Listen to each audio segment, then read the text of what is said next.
Listen carefully. If you're trying to win him back by chasing, begging, or proving your worth, you're already losing, because attraction doesn't grow from pressure. It grows from absence, mystery, and self-respect. If you want him back fast, even if he's with someone else, you don't compete, you transform. Let me show you how silence is not weakness, it's control.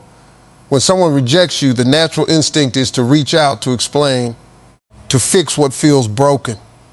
But the moment you keep showing up after being dismissed, you send a message without realizing it, that your presence is guaranteed, that your value is negotiable. And once someone believes they can lose you without consequences, they stop fearing your absence. Pulling back isn't about playing childish games. It's about resetting the emotional dynamic.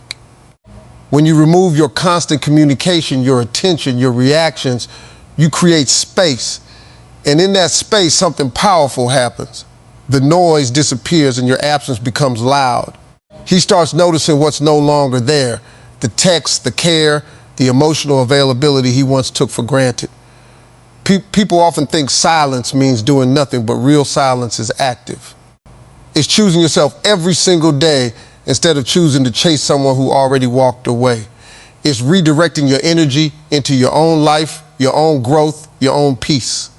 When you stop watching his moves, checking his updates, or wondering what he's doing, you break the invisible connection that keeps you emotionally tied to him.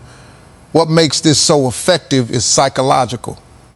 Humans are wired to question loss more than they appreciate presence. When something familiar disappears without explanation, the mind tries to fill in the gaps. He may start asking himself why you stopped reaching out, whether you've moved on, whether he misjudged your value. And those questions create curiosity.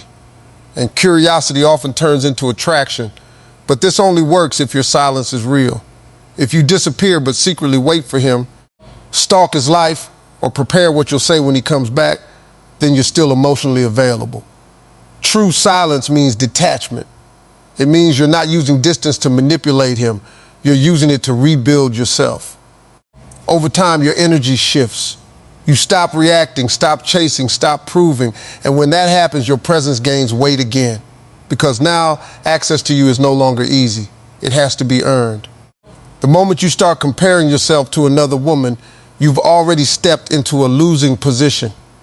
Not because she's better than you, but because you've shifted your focus away from your own value. Comparison creates insecurity, and insecurity leaks into everything you do. The way you speak, the way you act, even the energy you carry starts to feel uncertain. And that's something people can sense instantly. When he's with someone else, it's easy to assume she has something you don't. Maybe she's prettier, more fun, more understanding. But that mindset traps you into trying to outperform someone you were never meant to compete with in the first place. You don't win someone's attention by becoming a copy of what they currently have. You win by being something they can't easily replace. Every person is unique, and what you brought into his life was different. The mistake is thinking that difference wasn't enough. Instead of questioning your worth, recognize that what you offered had value. It just wasn't fully appreciated at that moment. And when something isn't appreciated, chasing it harder doesn't increase its value. It lowers it. Trying to prove that you're better only puts you in a position of seeking validation. You start doing things hoping he notices, hoping he compares, hoping he regrets. But real power comes when you no longer care about being chosen over someone else. Because the truth is, the moment you need to be chosen, you've already given away your control. Confidence doesn't compete. It doesn't look sideways. It stays grounded in its own identity. When you stop watching what she's doing, stop analyzing their relationship, and stop measuring yourself against her, you free up your energy. That energy can then be invested back into yourself, into becoming more secure, more focused, more aligned with who you truly are. And here's what happens when you do that. Your presence changes. You no longer come across as someone trying to win. You come across as someone who already knows their worth. That shift is powerful because it's rare. Most people operate from a place of comparison and insecurity, but the ones who stand out are those who refuse to enter that game at all. When he sees that you're not trying to outshine anyone, not trying to prove anything, and not even paying attention to the situation, it creates a different kind of curiosity. Because now, instead of competing for his attention, you've removed yourself from the competition entirely, and that's what makes you impossible to ignore. Trying to upgrade your image just to get his attention is a short-term strategy, and people can see through it faster than you think. Posting more, dressing differently, or suddenly changing how you present yourself just to trigger a reaction keeps you tied to his perception. It means your actions are still controlled by what you hope he notices. And anything built on that kind of motivation doesn't last because it isn't rooted in real change, it's rooted in seeking validation. Real transformation happens beneath the surface. It's in how you think, how you carry yourself, and how you structure your life when no one is watching. Instead of focusing on how you appear, focus on how you actually live. Build routines that strengthen your discipline. Set goals that have nothing to do with him. Improve your mental clarity, your emotional stability, your physical health, not for attention, but for alignment with a better version of yourself. When you start investing in your life this way, something shifts naturally.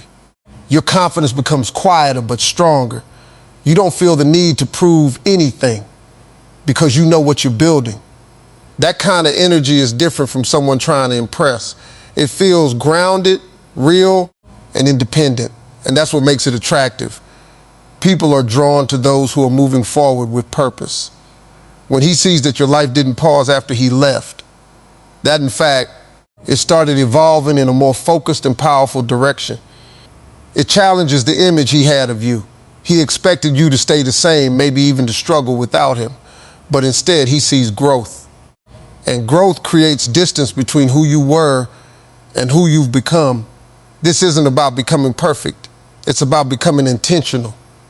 When your actions are no longer driven by emotion or reaction, but by a clear vision of who you want to be, your presence carries more weight. You don't need to broadcast it or force anyone to notice. The changes speak for themselves. Over time, the version of you that emerges is not only more attractive, but also more self-sufficient. You no longer rely on his attention to feel valuable. And that's the turning point, because when your sense of worth is no longer dependent on him, your energy becomes something he can't easily replace or replicate.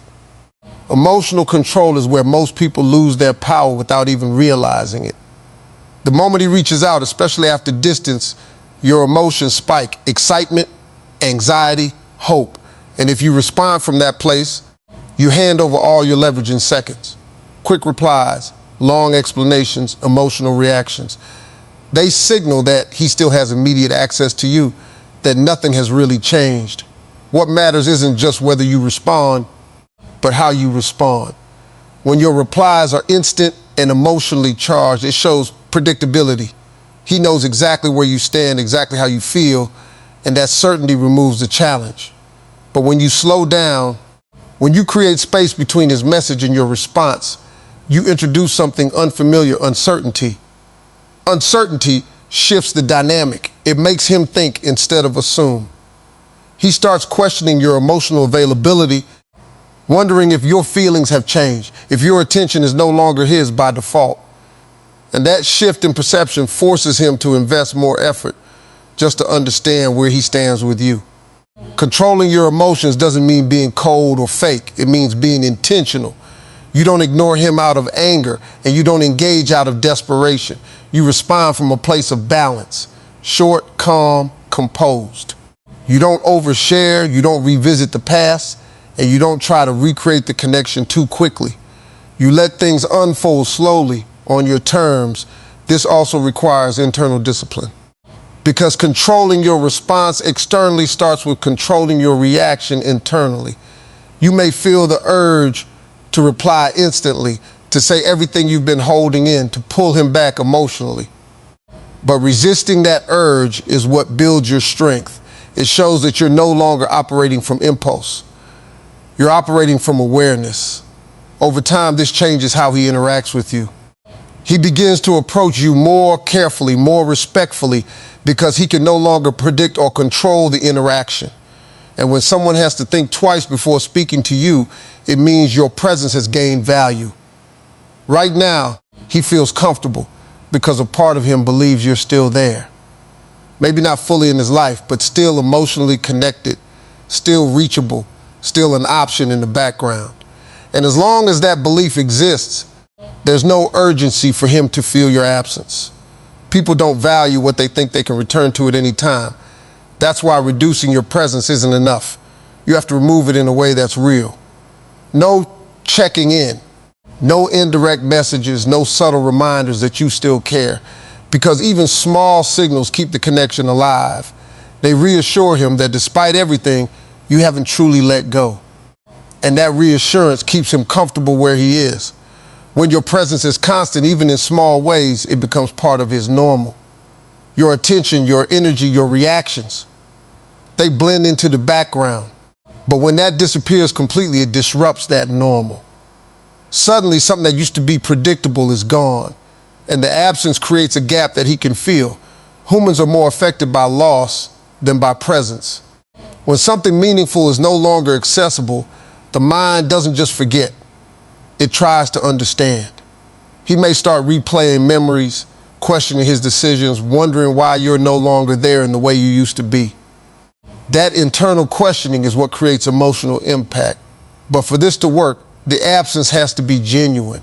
If you remove yourself physically but remain emotionally invested, watching, waiting, hoping, then you're still connected, just silently. Real absence means you're no longer participating in his world at all. You're not reacting to what he does, not responding to indirect signals, not keeping tabs on his life. This is where most people struggle, because letting go of presence feels like losing control.